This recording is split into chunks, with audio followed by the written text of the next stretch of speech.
మాట్లాడన్నా అందరికీ ప్లేజ్లా.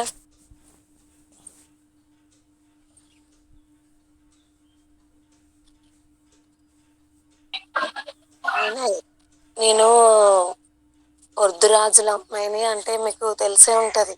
రాజులు క్యాస్ట్ లోని రాజుల్లో బీసీ అమ్మాయిని నేను.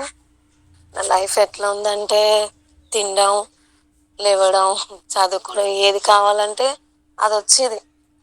అంటే అంత పట్టుదల, మొండి, ఇట్లా అన్నిటిలోనూ అట్లనే ఉండేదాన్ని. చదువులో ఏంటి, తిండిలో ఏంటి, అల్లరిలోనేటి. మా నాన్నగారికి నేను ఒక్కదాన్నే కూతుర్ని, ఎవ్వరు లేరు. అది కూడా లేక లేక పుట్టిన.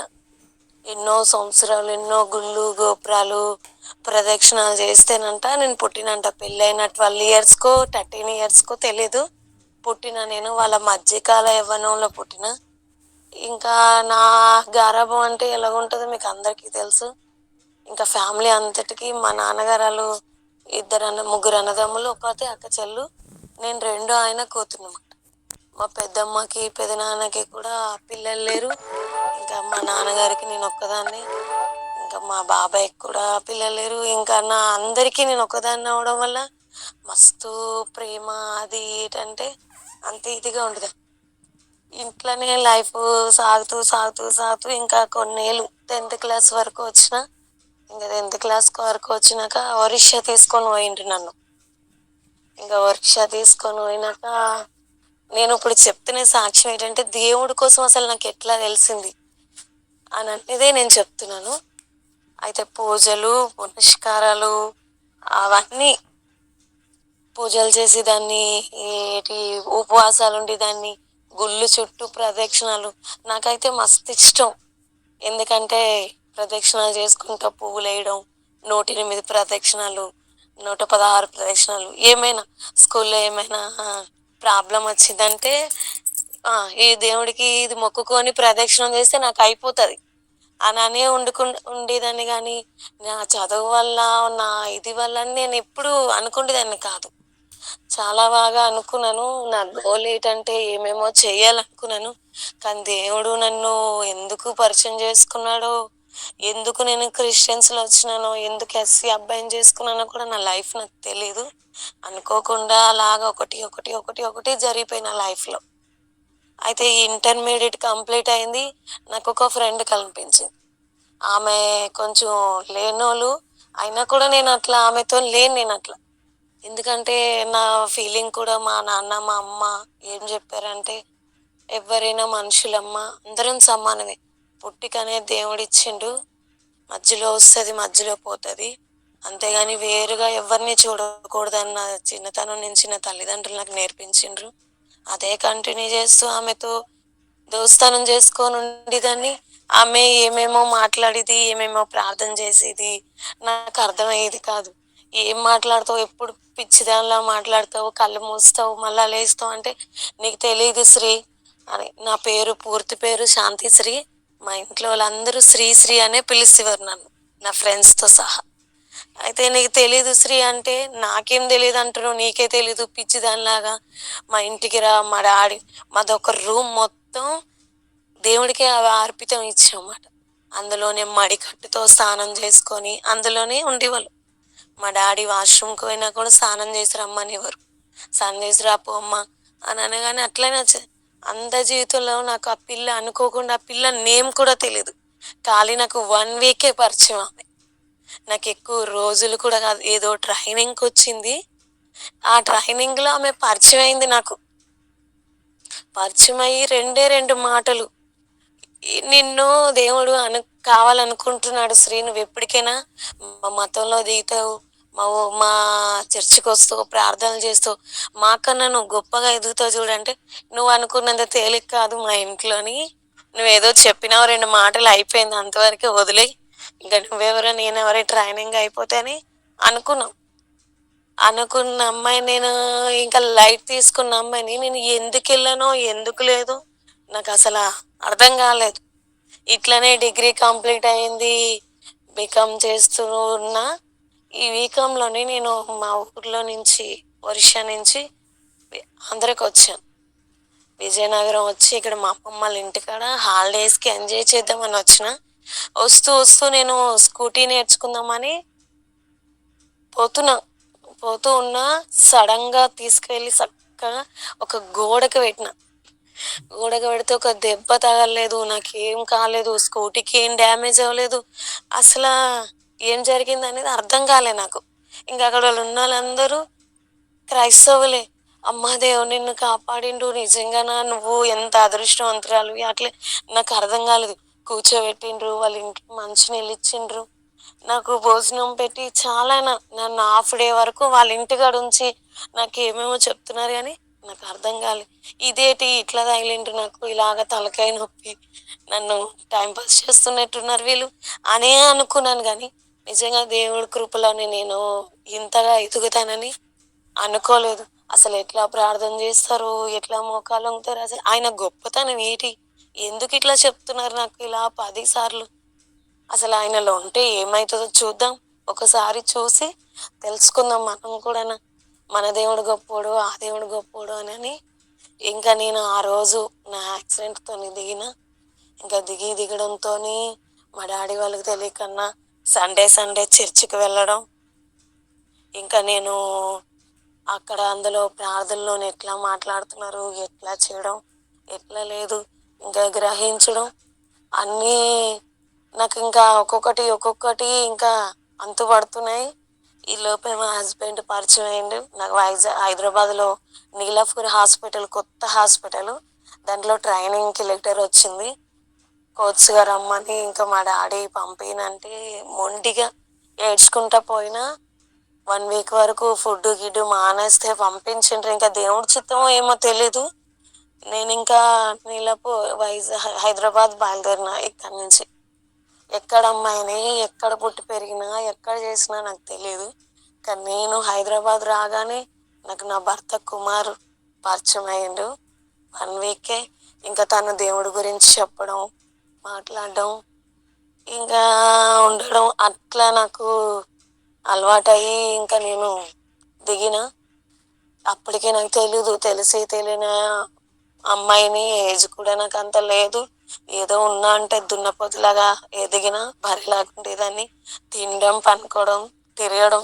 అంతేగాని నాకంటే ఇవన్నీ తెలిసేవి కాదు. మా హస్బెండ్ చేసుకున్నాక కూడా నాకు ఏం తెలిసేది కాదు. ఇంక తను కూడా నాకేం చెప్పలేదు. మా ఇంట్లో ఇంతమంది, మేమింత కుటుంబం. మా హస్బెండ్ వాళ్ళు 6, 7 అన్నదమ్ములు, ఒక్కతే అక్క చెల్లు. దేవుడు కూడా నన్ను ఇంత పెద్ద కుటుంబంలో ఎందుకేసిండో కూడా తెలవదు. అంత పెద్ద కుటుంబంలో పడ్డాను నేను. అయినా కూడా ఒక గిన్నె కడగడం కాదు, ఏమీ తెలిసేది కాదు నాకు. ఈ పెళ్ళంటే ఎట్లా చేసుకున్నానో ఏమో తెలీదు. అప్పటికే మా డాడీ వాళ్ళు టీవీల్లోని, పేపర్‌లోని అన్నిటిలోని ఆడిచ్చిండ్రు. అయినా కూడా రాలేదు. లాస్ట్‌కి నా వల్ల మా అమ్మ, మా నాన్న కూడా పురుగుల మందు తాగేసిండ్రు. నేనేం తక్కువ చేసినా ఇట్లా చేసిందానని. స్పాట్‌లో మా అమ్మగారు కూడా చనిపోయారు. అమ్మగారు లేరు నాకు. లాస్ట్ ఆఖరి చూపు కూడా నాకు దక్కలేదు మా అమ్మది.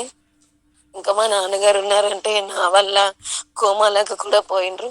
ఇప్పటికి నా మ్యారేజ్ అయ్యి 12 ఇయర్స్ అయితుంది. అయినా కూడా మా నాన్న, మా డాడీ ఎక్కడున్నారు? అసలు ఏం చేస్తున్నారు అనేది నాకు తెలీదు. ఇంకా నాకు కజిన్ పిన్ అయితదన్నమాట.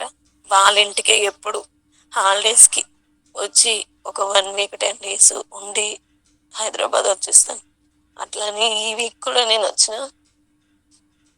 నేను చెప్పబోయిన సాక్ష్యం ఏంటంటే దేవుడు నన్ను ఎందుకు ఎంచుకున్నాడో, ఎందుకు నన్ను ప్రణాళికతో నన్ను ఆయన బిడ్డగా అంగీకరించిండు, నా పట్ల ఏం చేయాలనుకుంటున్నాడు నాకైతే తెలీదు. కానీ నాకైతే ఇంకా ఆ ప్రయాణం సాగుతున్న కొలది ఒక్కొక్కటి ఇబ్బందులు, ఇరుకులు పడుతూనే ఉన్నా. ఆ ఇంటికొచ్చినాక కన్సీవ్ అయిన తర్వాత మా పాప పుట్టింది. మా పాప పుట్టినాక మా మామయ్య, మా డాడీ చూపించే ప్రేమ చూపించిండ్రు నాకు. కుమార వాళ్ళ డాడీ ఏమడిగినా, అడగకపోయినా నాకంటూ సెపరేట్‌గా రూమ్‌లోకి తీసుకొచ్చి ఏమైనా ఇవ్వడం, చేయడం. జాగ్రత్తమ్మ, భయపడకు, నేనున్నా నీకు. మీ డాడీ అనుకుంటున్నా నేనే మీ డాడీని. కానీ దేవుడు నాకు మా మామయ్యని కూడా దూరం చేసిండు. ఆయన కూడా అనుకోకుండా చేను కాడికి పోయి ఆయన కూడా మరణించిండు. ఇంకా నాకు అర్థం కాలే. ఎందుకు ఇట్లా అవుతుంది? ఎందుకు లేదు? ఎట్లా ప్రార్థన చేయాలి? నేను ఎట్లా ప్రార్థించి అడగాలి? ఏం అడగాలి అసల? ఎట్లా చేస్తారు? అని ఏదో ఒక మైండ్ పిచ్చిదానిలాగా ఒక రూమ్‌లో కూర్చొని ఏడ్చేదాన్ని. అందరు నిన్న ఏమేమో అడుగుతున్నారు. నాకు అడగడానికి వస్తలేదు. ఏం అడగాలి నేను తెలుస్తలేదు. తల్లిదండ్రులు దూరం చేసినావు. నిజంగా ఇష్టపడి ప్రేమించి పెళ్లి చేసుకున్నానా? లేదంటే ఇదొక ఆకర్షణనా? అప్పుడు నాకు డౌట్‌లు, ఇలాంటి డౌట్‌లు. ఇదేమైనా ప్రేమేనా నిజంగానా? లేతే నాకు అందరూ అంటారు కదా! ఇన్ఫెక్షన్ అదా? అసలు నిజంగానే నేను లవ్ చేశానా? ఎన్ని సంవత్సరాలు లవ్ చేశానసల? ఏమైంది? ట్రైనింగ్‌కి రావడం ఏంటి? 1 మంత్ ట్రైనింగ్‌కి రావడం ఏంటి? ఈయనని మ్యారేజ్ చేసుకోవడం ఏంటి? నాకప్పుడు ఆలోచనలొచ్చినాయి. అసలు ఈ బైబిల్ ఎట్లా చదవాలి? ఎట్లా లేదు. ఇంకా ఒక సహోదరి పరిచయమైంది. తనని నేను ఇప్పటికీ మర్చిపోలేను. నా గురించి కూర్చొని ప్రేయర్ చేసేది. "ఏడవకమ్మా, ఏడవకు. నువ్వు కూడా నా కూతురు లాంటిదానివి. ఏడవకు. నేనున్నా నీకు. నువ్వెట్లా మాట్లాడతావు, ఎట్లా లేదు, నీ మాట తీరు అవి ఇవి మొత్తం నేర్చుకుందువు. ఫ్యామిలీలో పడ్డావు. అసలే రాక్షస ఫ్యామిలీ. ఆ ఫ్యామిలీ ఎవ్వరు మంచోళ్ళు కాదమ్మా తల్లి. మీ మామయ్య చనిపోవడానికి కారణం కూడా మీ తోటికోడలే." ఇంకేమేమో నాకు చెప్తే నాకు అర్థం కాలే. ఎందుకిట్లా చెప్తున్నారు? ఎందుకిట్లా మా ఫ్యామిలీ గురించి ఇట్లా అంటున్నారనని లైట్ తీసుకొని, అసలు బైబిల్ అంటే ఎట్లా చదవాలో నాకు నేర్పియండనన్నాను. అంటే ఆమె ఒక్కటే చెప్పింది, "నీ మనసు పెట్టి, హృదయం పెట్టి దేవుడు నా పట్ల ఆ రోజైతే నాకు చాలా మంచి కార్యం చేసిండు." నేనైతే ఇంకా మర్చిపోలేను. ఆ రోజు ఏం చేసిండంటే, మా భ పోతుండగా నా భర్త యాక్సిడెంట్ అవ్వాల్సింది. డ్యూటీ నుంచి ఇంటికొస్తున్నాడు. అట్లనే పొలం పని కాడ చూసుకొని వద్దామని వచ్చేటప్పటికే కింద పడ్డారు. అందరూ తాగి పడ్డాడు, గలీజోడు, అట్లా ఇట్లా అని తిడుతున్నారు. కానీ ఆయన ఏమంటుండంటే, "నాకు పంది అడ్డం వచ్చింది. చీకట్లో నేను చూసుకోలేదు. కింద పడ్డా." అందరూను నచ్చినట్టు అలాంటి దాన్ని చేసుకున్నావు, ఇలాంటి దాన్ని చేసుకున్నావు. ఆమె చూడు ఎట్లా ఏం తెచ్చింది, అట్లా ఇట్లా నాకేం అర్థం కాలే. అదే ఫస్ట్ టైం నా జీవితంలోని నేను మోకాళ్ళొంగిన. నిన్నెట్లా ప్రార్థించాలో నాకు తెలీదు. నిన్నెట్లా మొక్కాలో నాకు తెలీదు. ఏం అడిగితే ఇస్తావో నాకు తెలీదు. నాకిప్పటి వరకు మా అమ్మ, మా నాన్న అడగక ముందే తీసుకొచ్చిండ్రు. ఇప్పుడు నేను అదే నీకు అంటున్నా. నాకు అడగక ముందు ఇస్తావా? లేతే నేను అడిగినాక ఇస్తావా నాకు తెలీదు తండ్రి. నా మొదటి ప్రార్థన అయితే ఇదే. నువ్వెవరో నాకు తెలీదు. నేనేం అడగాలో కూడా నాకు తెలీదు. కానీ నేనైతే మోకాలేస్తున్నా. నేను అన్నీ దూరం చేసుకొని అంతా వదులుకొని వచ్చిన ఈయన కోసం, ఈయననుంచేదంటే నీ చేతులకి అప్పగిస్తున్నా. లేదు, నా లైఫ్, నా జీవితం ఇప్పుడు ఒక చిన్న పాప. నా 20 ఇయర్స్‌కే ఈ చిన్న పాప. నాకేం తెలియాలో తెలుస్తలేదు. నేను మళ్ళా రిటర్న్ ఇంటికి పోవాలన్నా కూడా నన్ను ఆదరిస్తారో, ఆదరించరో తెలీదు. నీ చేతులకి నేను గాని నా భర్తని బాగు చేసి, నా కుటుంబాన్ని నాకు కట్టిస్తే నేనింకా బైబిల్ చదవడం మొదలు పెడతాను తండ్రి. నాకెట్లా వచ్చినా రానా ఇదొక గోల్‌గా నువ్వేమైనా అనుకో. నాకు ప్రార్థన కూడా వస్తలేదు. కానీ చెప్తున్నాను. ఏం చేయాలో నేర్చుకుంటా. పాటల్లో నేను మహిమపరుస్తా. ప్రార్థనలో కూడా నేను గట్టిగా అరుస్తా అనుకోని, ఆ రోజు బలమైన తీర్మానం తీసుకున్నా. ఇంకా అక్క కూడా, "నువ్వు ఫాస్టింగ్ ఉండమ్మా. రోజంతా మంచినీళ్ళు కూడా తాగొద్దు. ఉండు. దేవుడు నీ పట్ల కార్యం చేశాడంటే." నిజంగా అట్లను ఆ నెక్స్ట్ వీకే దేవుడి కృప వల్ల దేవుడు నా జీవితాన్ని మార్చిండు. ఇంకా మా ఆయన మంచిగా తయారయ్యి హౌస్ కూడా 2 ఫ్లోర్‌లు హౌస్ కూడా కట్టుకున్నాం. ఒకటి ఏంటంటే అంత ఉండి కూడా తృప్తి లేని జీవితం అయిపోయింది. అంతకు మించి ఇంకేం లేదు. ఆ 2 ఫ్లోర్‌ల హౌస్ కట్టి ఇంకా ఎక్కడిదక్కడ సెటిల్ అయిపోయింది. చాలా బావుంది. ఇంకా ఫ్యామిలీ మంచిగా నడుస్తుంది, రన్ అయితుంది. ఇంకా అనుకోని సమయంలో నాకు కుమారుడు పుట్టిండు. కుమారుడు పుడితే ఇంకా తనని బాక్స్‌లో ఏసిండ్రు. ఇంకా నేను ఆ రోజు ప్రార్థన అయితే చేసినా, ఎట్లా చేసినానో ఏమో నాకు తెలీదు. అయిపోయింది. అయిపోయినాక కూడా మళ్ళా నేను సప్పుడు చేయలేదు. ఇంగ బైబిల్ చదవడం, అందరూ పోతున్నారంటే పోతున్నారు, వస్తున్నారు. మా ఇంట్లో పద్ధతి ఏంటంటే, వాళ్ళు నిజంగా క్రైస్తవులో తెలీదు. క్రైస్తవులు కాదో తెలీదు. నామకార్థంగా ఇస్తవుల్లాగా సండే సండే చర్చికి వచ్చేవారు. మా ఫ్యామిలీ మొత్తం చర్చి. వాళ్ళు చిన్నతనం నుంచి చర్చ్ అంట. మాది కొనే మామిల. మా ఊరి పేరు కుత్బదీన్ గూడ కూడా అంటారు. హైదరాబాద్ లోని మొయినాబాద్ దుక్కుంటది అది. అయితే ఫ్యామిలీ మొత్తం నెంబర్స్ ఈ 7 నెంబర్స్ పిల్లలు అందరూ రెడీలు అయిపోయేవారు. పొద్దున్న లేచి వెంటనే సండే స్కూల్కి పంపించేవారు పిల్లల్ని. వాళ్ళు రెడీ అయిపోయి ఇంకా ఎక్కడో ఫంక్షన్లు దావతులు పోయినట్టు రెడీ అయిపోయేవారు. రెడీ అయిపోయి చర్చికి వెళ్ళేవారు. మళ్ళా చర్చ్ అయిపోగానే మళ్ళీ బయటకు వచ్చి ఇంకా ఫస్ట్ కథే, అదక్క ఇదక్క అది చెల్లి ఈ చెల్లి అనుకొని గబ్బ గబ్బ మాటలు తిట్టేవారు. నాకు అర్థమయ్యేది కాదు. అప్పుడు కన్ఫ్యూజన్ లో పడిపోయేదాన్ని. వీళ్ళు నిజంగా క్రైస్తవులేనా, ఆయన ఇట్లా అంటారు, వీళ్ళేంచో ఇట్లా చేస్తున్నారు, ఎవరిది తప్పు అసలు, ఎవరిది ప్రవర్తన నాకు అర్థం కాలేదు. ఇంకా తిరిగి తిరిగి చాలా కన్ఫ్యూజన్ లో పడిపోయాను. నేను ఏం చేయాలి నాకు అర్థం అవ్వట్లేదు. ఇంకా నీవే తోడున్నావు తండ్రి అని అనాలా, లేదంటే నువ్వు కూడా రాళ్ళు రప్పల్లాగే అనుకోవాలా నిన్ను? ఇది ఏంటి అసలు? ఇన్ని సంవత్సరాలు పుట్టిక నుంచి ఉన్నోళ్ళు ఇంకెంత ఎదగాలి, నాకెంత చెప్పాలి, కానీ వీళ్ళేటి ఇట్లా ఉన్నారు రివర్స్ అనుకొని ఇంకా కన్ఫ్యూజన్ లో పడిపోయినా. నేను ప్రార్థించాలా వద్దా, చర్చికి వెళ్ళాలా వద్దా, ఏ చర్చికి వెళ్ళినా ఏం ప్రయోజనం ఉంది? వెళ్తున్నారు, కూర్చుంటున్నారు, ఏవో చప్పట్లు కొడుతున్నారు, వచ్చేస్తున్నారు, అంతే కదా. పెద్ద ఇది విషయం ఒక అర్ధగంట కూడా టైం వేస్ట్. ఈ అర్ధగంటలో ఇంట్లో నేను గిన్నెలు తోముకోవచ్చు, వాసనలు తోముకోవచ్చు, బట్టలు తుక్కోవచ్చు అనుకునేదాన్ని. నేను టైం అంతా వేస్ట్, మళ్ళా ఎందుకు పని ఉంది కదా అని ఇట్లా ఆలోచించేదాన్ని. ఇంకా వేరే విధంగా ఆలోచించేదాన్ని కాదు. వీళ్ళు వేస్ట్ అవుతున్నారు, నేను కూడా ఎందుకు దాంట్లోనని అనుకుంది. కానీ నిజమైన దేవుడు, విశ్వాసం గల దేవుడు నిజంగా నా జీవితంలో చాలా చేసిండు. నా భర్తకి యాక్సిడెంట్ అయినప్పుడు నేను పడే నరకం నాకు లేదు. ఒక్కో పక్క నా తోటి కోడలు సూటిపోటి మాటలు, నా భర్తకి తెచ్చిన రూపాయి పండు కూడా నాకు లెక్క చెప్పేవారు. ఆయన ఎంత కష్టపడి ఎంత పెట్టిండు అనేది నాకు తెలీదు. నేను వెళ్ళినాకైతే ఊరందరూ చెప్పేవారు, నీ భర్త ఉంటే నమ్మిట్టు ఆకలి ఉంది, తను చాలా చేసిండు. ఆయన పిడికడు అన్నం పెట్టడానికి నేను ఏడ్చేదాన్ని. అందరూ తిన్నాక మా అక్క వచ్చి అనేది, తినేసారా అయిపోయిందా, మిగతా వాళ్ళు తింటే మీకెందుకు, తినకపోతే మీకెందుకు అనేది. మా ఆయనకి రైట్ హ్యాండ్ బొక్క ఇరిగింది, తను పని చేయలేడు. 50 కిలో సంచేనా ఇట్లా తీసి పడేసేవాడు. అలాంటి ఇప్పుడు బకెట్ పట్టుకోవడానికి కూడా వణుకుతాడు కుమార. ఆయన కూడా పని చేసుకుంటున్నాడు, పొలం పని వదలడు, డ్యూటీ వదలడు. పైనుంచి ఇంకేమైనా పనులు ఉన్నా కూడా వెళ్ళిపోతాడు.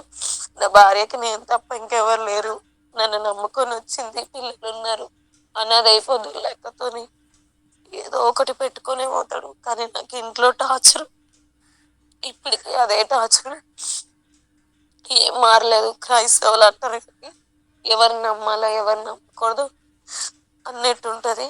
అయితే మన భర్తకి అన్నం పెట్టాలన్నా కూడా ఏడ్చేదాన్ని. ఎందుకు ఈ పరిస్థితి, నాకు ఎందుకు దేవుడు ఇట్లా ఇస్తున్నాడు?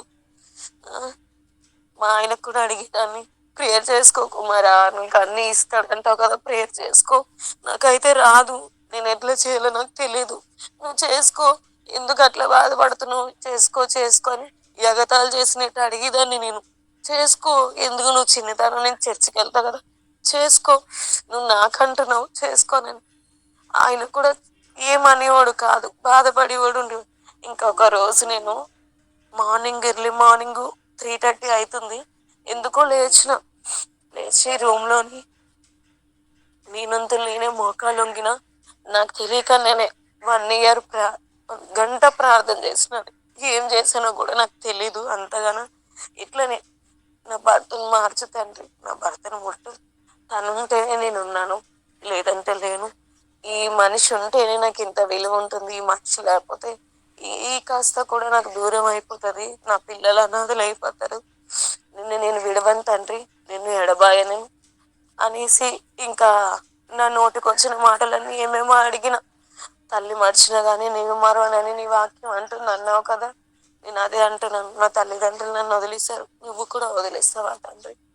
నేను నమ్ముకుంటా, వెంబడిస్తా, నేను నా బుద్ధి, నా ప్రవర్తన, నా తీరు నేనంతా మార్చుకుంటా తండ్రి.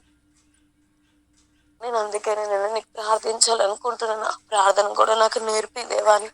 కరెక్ట్‌గా 2023 నేను ఎక్కువ ప్రార్థన కూడా చేసేదాన్ని కాదు.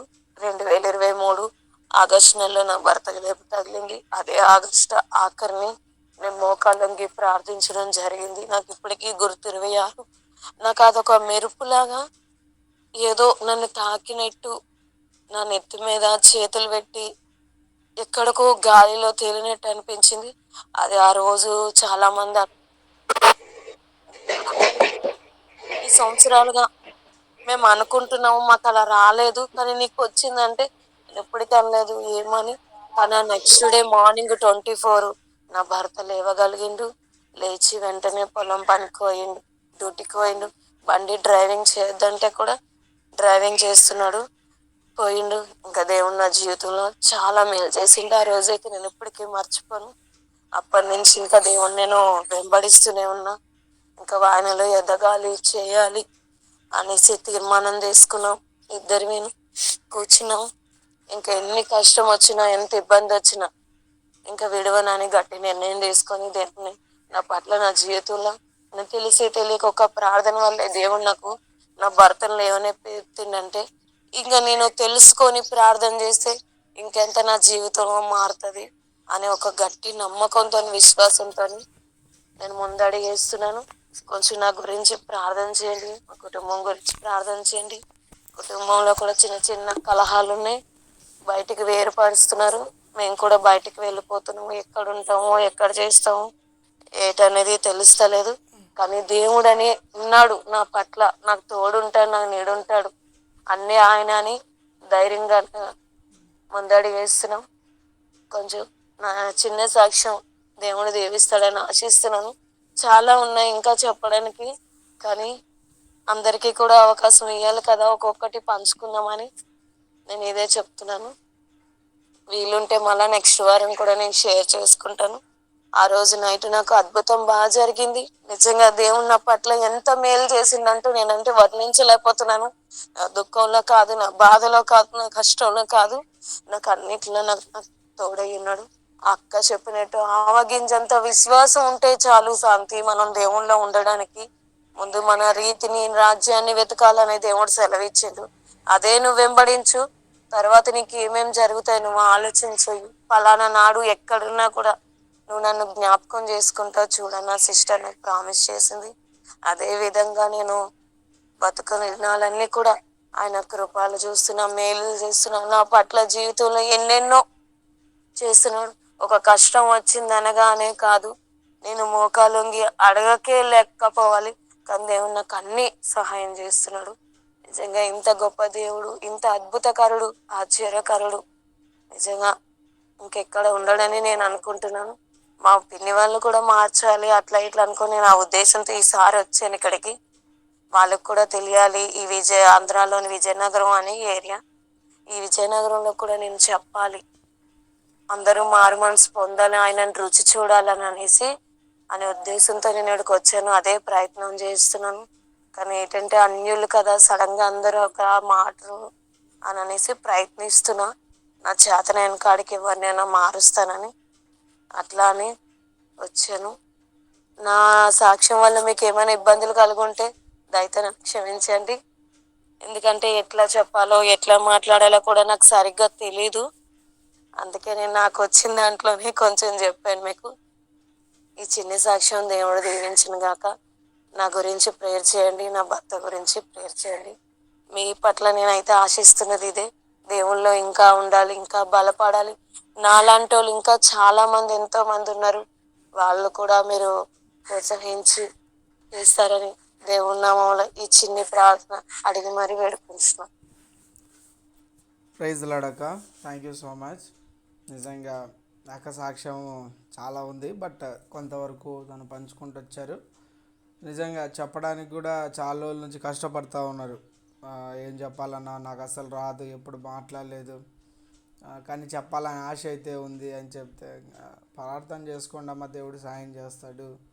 చూడండి టెస్ట్ మనీ ఎంత దేవుడు నిలబెట్టుకున్నాడు అంటే, వాళ్ళు కంప్లీట్గా పూజారి ఫ్యామిలీస్ నుంచి దేవుడు ఎంతగా అసలు ఎలా నేను దాదాపుగా ఒక 8 months అవుతుందేమో, మరి పోయిన దసరా ఆ టైంలో వెళ్ళాను నేను.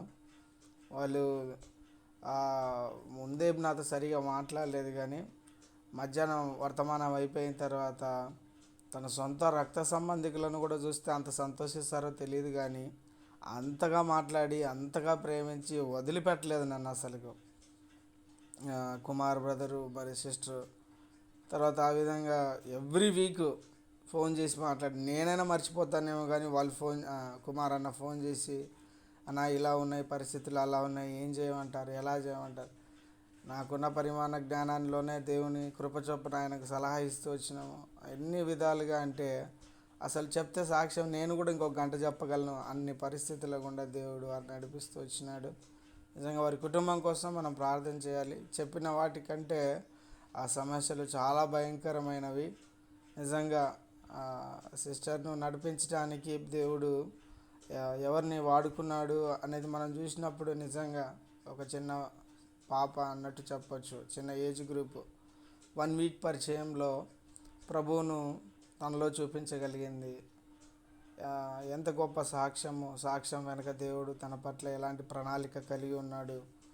నిజంగా మనం చూడండి, ఆరంభం నుంచి క్రైస్తవులు అనే వాళ్ళు నామకర్తపు క్రైస్తవుల వలె ఉంటే అది ఎంత ప్రమాదము సమాజానికి, లేదంటే మన ఇంట్లో ఉన్న వారికి అన్నది కూడా ఎంత భయంకరమైన పరిస్థితి. నిజంగా భక్తి చేస్తున్నామని దేవునికి దగ్గరగా లేకుండా ఇవి చేయడం వల్ల నిజంగా అది ఒక వేషధారణతో కూడినటువంటి జీవితం.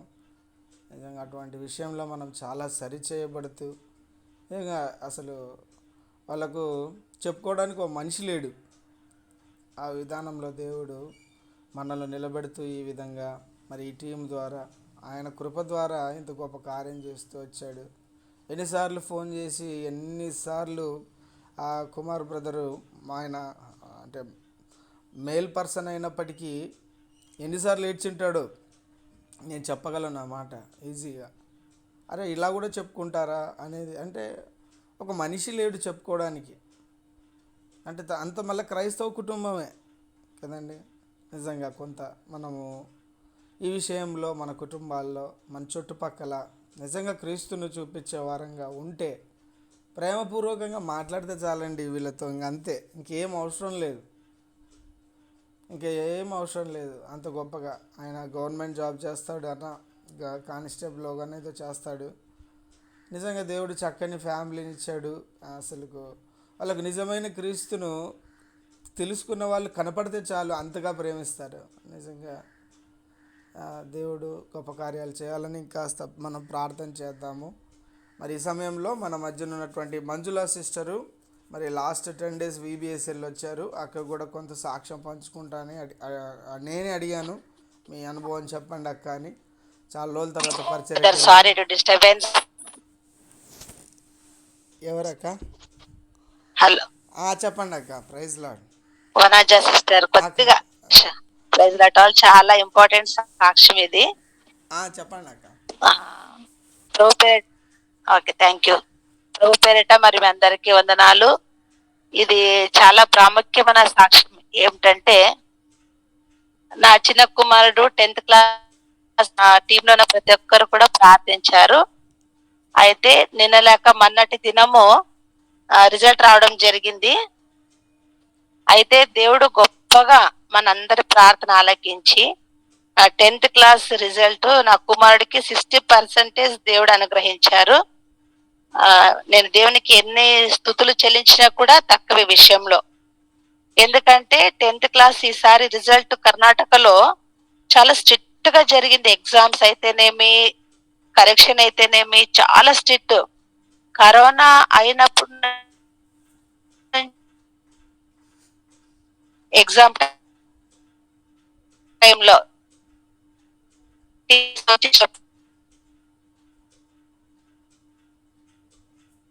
తిరిగి చూడకూడదు. ఎవరు టీచర్స్ కూడా లోపల టీచర్స్ కి నేను కాల్ చేసి చెప్పాను, మేడం నా కుమారుడు ఇట్లా పాస్ అయినాడు విశ్వాసఫలం అనగానే వాళ్ళు చాలా సంతోషపడ్డారు. ఎందుకంటే మేడం ఇదే ఫస్ట్ టైం చాలా స్ట్రిక్ట్ పెట్టడం జరిగింది 10th class. అయితే చాలా గ్రేట్, మీ అబ్బాయి పాస్ అయినాడు అని చాలా మంది చాలా అప్రిషియేట్ చేశారు నన్ను. అది కేవలం దేవునికి మహిమ. ఎందుకంటే మరి పిఎల్డి టీంలో మరి ప్రతి విజ్ఞాపన ప్రార్థనలో నా కుటుంబం గురించి ప్రార్థిస్తున్నారు, నా కుమారుల గురించి ప్రార్థిస్తున్నారు. కాబట్టి దేవుడు మన ప్రార్థన విన్నందుకు నేను స్తోత్రము చెల్లిస్తున్నాను. మరి అలాగే నా చిన్న కుమారుడు గురించి చెప్పాలనుకుంటే 9th 7th లో ఒక వేరే స్కూల్ చేంజ్ చేశానండి. నేను 3 years అయింది. 7th 8th 9th చదివాడు. అక్కడ స్కూల్లో చాలా స్ట్రిక్ట్ ఉన్నది అనమాట. కొడతారు, లేట్ అయిపోతే, యూనిఫామ్ లేకపోతే కొడతారు. వాడు వచ్చి రోజు మా నేను నాకు ఆ స్కూల్ వద్దుమా, నాకు చేంజ్ అనేవాడు. అయితే ఇప్పుడు 10th కదా, ఎవరు స్కూల్ అడ్మిషన్ ఇవ్వరు. ఎందుకంటే 10th పబ్లిక్ ఎగ్జామ్ ఉంటుంది, స్కూల్ కి బ్యాడ్ నేమ్ వస్తుంది అనేసి ఎవరు ఇయ్యరు. అయితే ఒకరోజు నేను, గిరిజక్క, భాగ్య సిస్టర్, వాళ్ళ అక్క కూతురు, ప్రియ అందరం ఒక ఊరికి వెళ్ళాం పని మీద. అక్కడ వాళ్ళు చెప్పాను, వాళ్ళు కూడా టీచర్ గా పని చేస్తారు. భాగ్య సిస్టర్ వాళ్ళ అక్క కూతురు, ఇట్లా నాకు చాలా బాధగా ఉంది, నా చిన్న కుమారుడు స్కూల్ వద్దు వద్దు అంటున్నాడు, నాకు అర్థం కావడం లేదు అని అన్నప్పుడు దేవుడు మరి భాగ్య సిస్టర్ ద్వారా, మరి వాళ్ళ అక్క కూతురు ద్వారా, మా గిరిజక్క ద్వారా దేవుడు మాట్లాడారు. నా కుమారుడికి చెప్పారనమాట, లేదు నాన్న ఈసారి 10th కదా, ఎలాగైనా చదువు, మీ మిస్సలకు నేను చెప్తాలే, కొట్టద్దని చెప్పారు. అయితే వాడు కంటిన్యూగా 10th క్లాస్ లో వెళ్ళాడు. కంటిన్యూ 3 months వెళ్ళగానే అట్లే కంటిన్యూ అయిపోయినాడు స్కూల్ కి. అయితే రిజల్ట్ వచ్చిన రోజు మాత్రము నాకు చాలా టెన్షన్, భయము, ఏమైతుందేమో అని. కానీ నిన్నటి లేక మనటి దినము రిజల్ట్ వస్తున్నప్పుడు నా కుమారుడు ఉదయాన్న 5 o'clock లేచి, వాడు ప్రతిరోజు లేస్తేనే బైబిల్ చదివి ప్రేయర్ చేస్తాడు. అయితే రిజల్ట్ వచ్చే ముందు రోజు చాలా టెన్షన్ తో నైట్ అంతా నిద్రపోలేదు. ఉదయాన్నే 5 o'clock లేచి, అమ్మ నాకు ఏమో రాత్రి అంతా నిద్ర రాలేదు, మా నాకు టెన్షన్ అన్నాడు. ఏమి భయపడదు చిన్న, దేవుడు మన పక్షాన ఉన్నాడు అన్నాను. వాడు పర్సనల్ గా రూమ్ లో పోయేసి బైబిల్ చదివి ప్రేయర్ చేసుకున్నాడు. అయితే ఎగ్జామ్ టైంలో కూడా 3 o'clock midnight లేసి చదువుకునేవాడు. మంచిగా ప్రిపేర్ అయినాడు, మంచిగా రాసినాడు. అయితే కూడా ఒక టెన్షన్, నాకు భయం అవుతుంది అన్నాడు. కానీ ఆ రోజు రిజల్ట్ వచ్చే రోజు మాత్రము 5 o'clock లేచి బైబిల్ చదివి ప్రేయర్ చేసుకుని బయటకు వెళ్ళొచ్చాడు చల్ల గాలికి. నేను పర్సనల్ ప్రేయర్ అప్పుడే అయిపోయింది, నేను కూడా ప్రేయర్ చేసినాను. రాచిన ఏం భయపడద్దు నువ్వు అని ప్రేయర్ చేసినాను. ఆ రోజు VBS కూడా ఉంది మాకు, నేను నా కుమారుడు కూడా వెళ్తాం ఇద్దరము. 9:30కి అసెంబ్లీ అయిపోయిన తర్వాత నేను చర్చ్ లో ప్రేయర్ చేశాను. దేవా నా కుమారుడు పాస్ కావాలి. 10:45కి రిజల్ట్ వస్తుంది, 9:30కి అసెంబ్లీ. అప్పుడు నేను పర్సనల్ గా పోయి ప్రేయర్ చేసి చాలా ఏడ్చినాను దేవుని సన్నిధిలో. కింద అసెంబ్లీ హాల్, పైన చర్చ్. దేవా ఎలాగ నా కుమారుడు పాస్ కావాలి ప్రభా, నేను చూడలేకపోతున్నాను, టెన్షన్ అనేసి ప్రేయర్ చాలా ఏడుపుతో ప్రార్థన చేశాను. 10:45 అయిందండి. ఇంక అందరూ సెల్ పట్టుకొని వచ్చారు వాలంటీర్స్ అందరూ. ఆంటీ చిన్నది హాల్ టికెట్ ఇవ్వండి ఆంటీ, నంబర్ ఇవ్వండి అంటే నాకు టెన్షన్. వాడు కూడా ఇవ్వడం లేదు. నాకేమో భయం అవుతుంది, ఇవ్వద్దు ఎవరికి అన్నాడు. అయితే దేవుని కృపను బట్టి 10:45కి వాలంటీర్స్ సెల్ లోన చెక్ చేశారు. పరిగెత్తుకొని వచ్చి వాలంటీర్స్ అని పట్టుకొని, ఆంటీ 60% అని చెప్పగానే నాకు చెప్పులేనంత సంతోషం, చాలా ఆనందమైంది నాకు. అట్లా అందరు పట్టుకొని ఏడ్ చేస్తాను, ఆంటీ ఫీల్ కావద్దంటీ, హ్యాపీగా ఫీల్ కా ఆంటీ. ఎందుకంటే చాలా చాలా టెన్షన్ 10th కదా, చాలా ఇంపార్టెంట్ ఇది. ఒకవేళ ఒక్కసారి ఫెయిల్ అయితే మరి పాస్ అవుడేమో అనేసి నాకు ఒక చాలా భయము. అయితే రిజల్ట్ వచ్చిన వెంటనే నా కంట్లో నీళ్లు అసలు ఆగడం లేదు.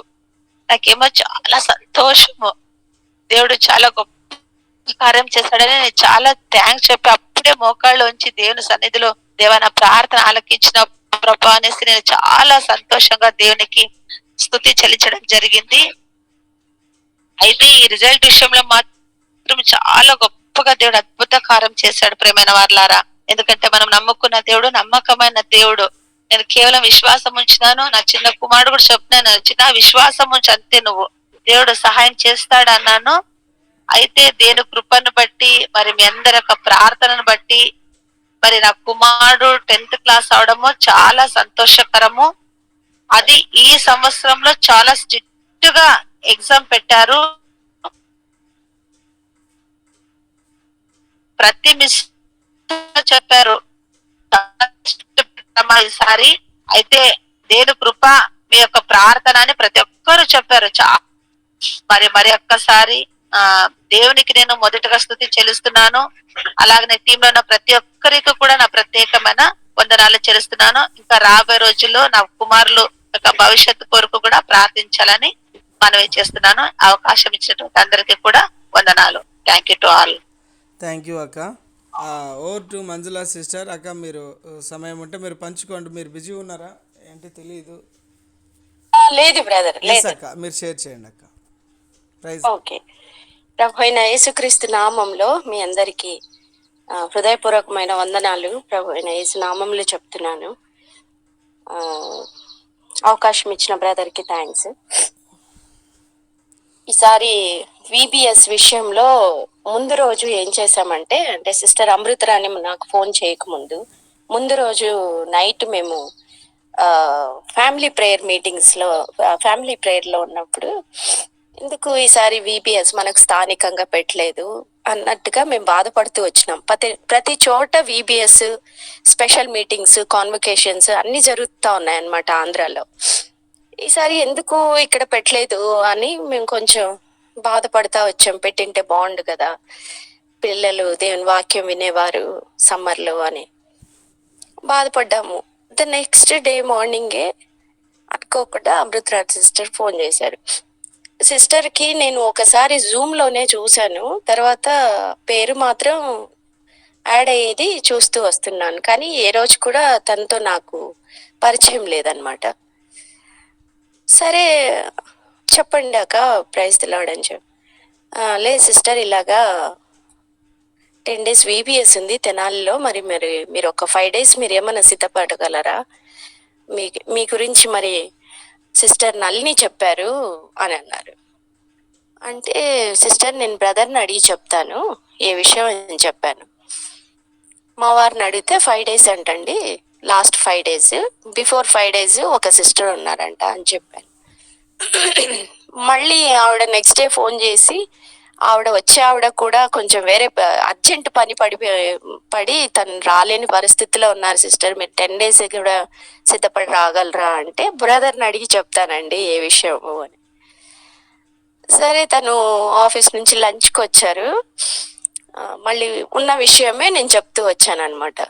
ఇది పరిస్థితి ఇలా జరిగిందట, 10 days విబిఎస్కి ప్రిపేర్ అవ్వమంటున్నారు, మరి ఏం చేయమంటారండి, మరి నువ్వు సిద్ధపడితే మాత్రం నేను నిన్ను పంపిస్తాను, మరి నీ సిద్ధపాటుని బట్టి నేను ముందుకు వెళ్తాను మంజు అని అన్నారు.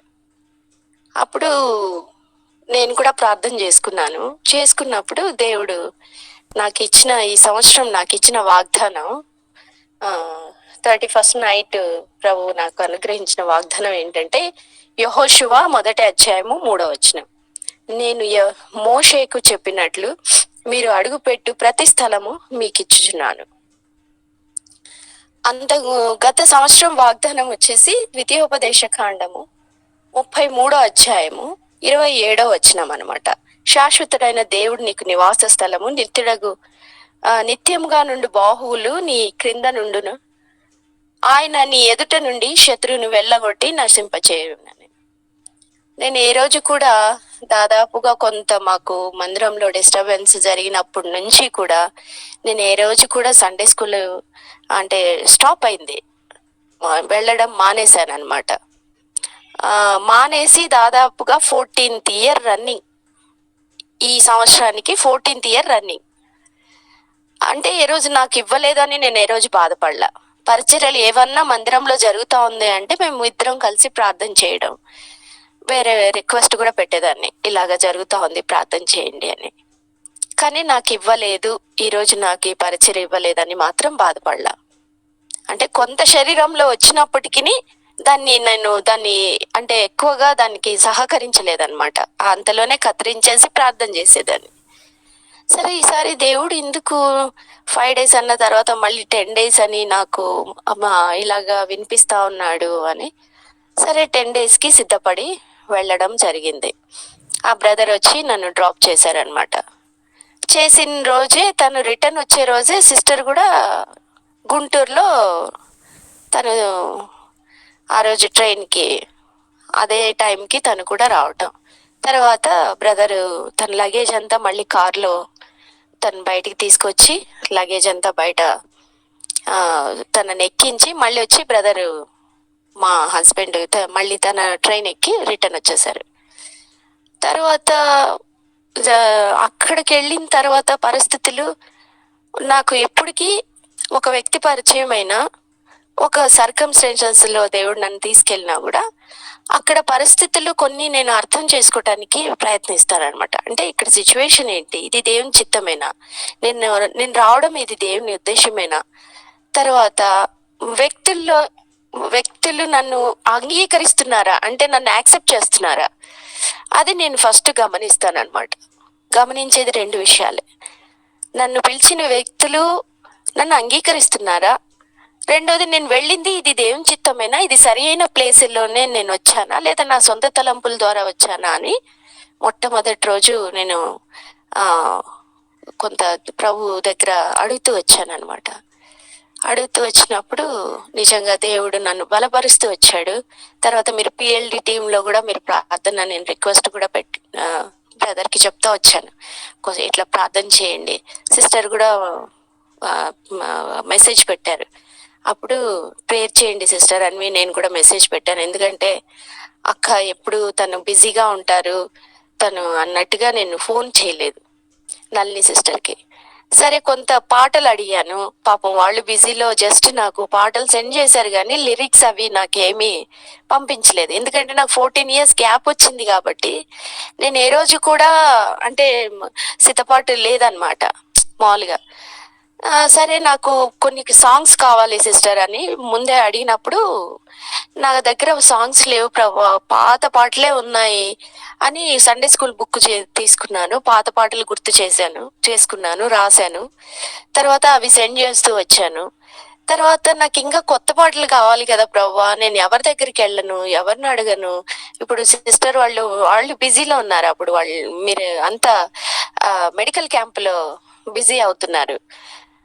సరే ప్రార్థన చేసుకున్నాను, గూగుల్ సెర్చ్ లో వెళ్ళిపోయాను అనమాట.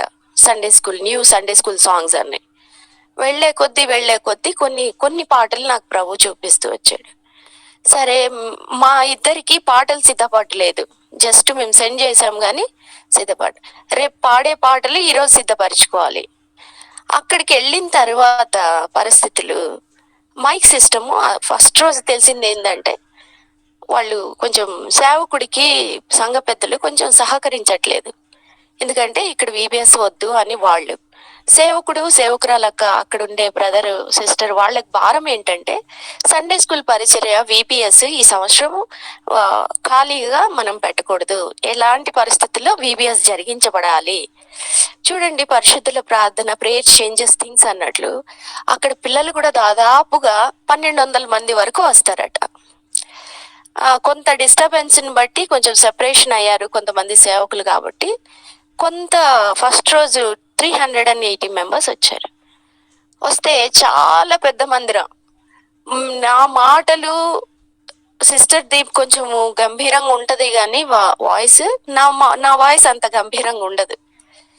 ప్రభా నువ్వే నా కంఠాన్ని ముట్టాలి, ఇంతమంది మైక్ సిస్టమ్ బాగాలేదు అంటే వచ్చి సహకరించే వాళ్ళు కూడా లేరు.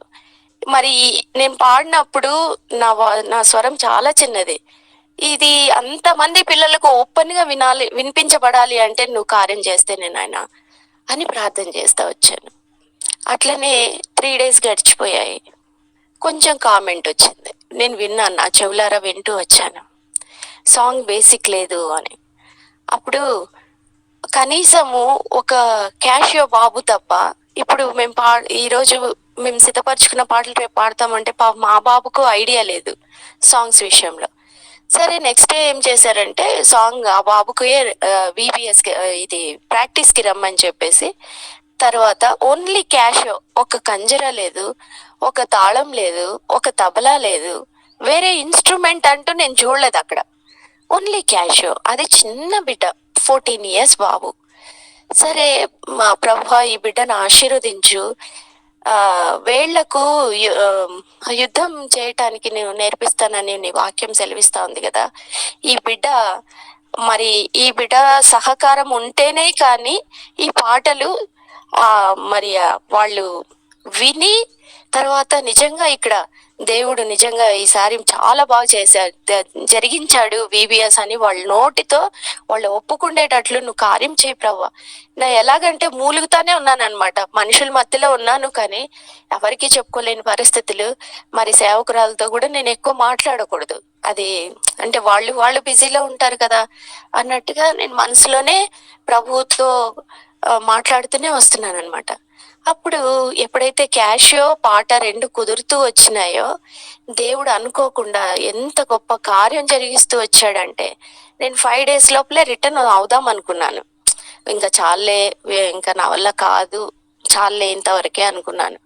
అయితే మీ ప్రార్థనలు తర్వాత సేవకుడు సేవకురాలక్క యొక్క ప్రార్థన నన్ను 13 రోజులు నడిపిస్తూ వచ్చాయి. అంటే విబిఎస్ కి 1 day బిఫోర్, తర్వాత విబిఎస్ అయిపోయిన తర్వాత సాటర్డేకి లాస్ట్ అయిన తర్వాత సండే మధ్యలో వచ్చింది కాబట్టి వాళ్ళు ర్యాలీ మండే పెట్టుకున్నారు. ఆ ఎండలకి నేను కొంచెం భోజనం అంటే సరిగా తినక ఎండల దాటికి నాకు కొంచెం బాడీ అంతా మంటలు స్టార్ట్ అయినాయి అనమాట. నాకు సహకరించటం లేదు, నా బాడీనే నాకు సహకరించటం లేదు. ఇంకొక పరిస్థితి మొదలైంది.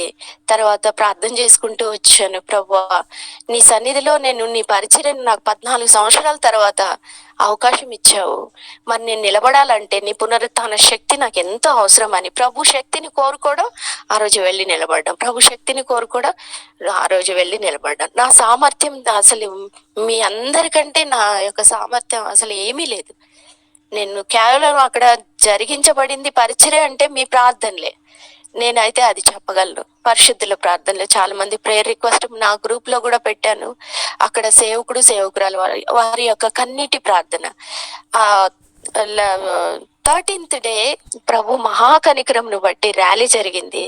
ఆ ర్యాలీలో కూడా దేవుడు గొప్ప కార్యం, ఆ పాటలు, పిల్లలు చేస్తున్న యాక్షన్, తర్వాత అక్కడ వాళ్ళు చెప్పింది ఏంటంటే గత 2 సంవత్సరాల కంటే ఈ సంవత్సరము మాత్రం విబిఎస్ చాలా బాగా జరిగింది. పిల్లల పాటలు కూడా చాలా బాగా త్వరగా నేర్చుకోగలిగారు, యాక్షన్ చేయగలిగారు.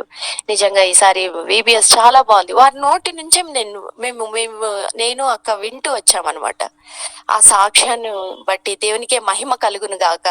మీ అందరి ప్రార్థనలు నిజంగా మనం చేసే చిన్న ప్రార్థన కూడా దేవుడు చేసే గొప్ప కార్యాలు, మనం ఊహించినటువంటి కార్యాలు.